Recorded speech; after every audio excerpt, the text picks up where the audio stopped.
Hello दोस्तों, हम बहुत सुंदर माता रानी का भजन लेकर आई हूँ। अगर अच्छा लगे तो कमेंट बॉक्स में जरूर बताइएगा कैसा लगा।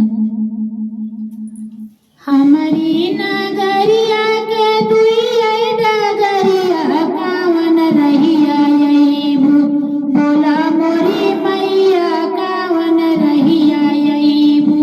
हमारी नगरिया के दुइया डगरिया कावन रहिया अइबू, बोला मोरी मैया कावन रहिया अइबू, बोला मोरी मैया कावन रहिया अइबू।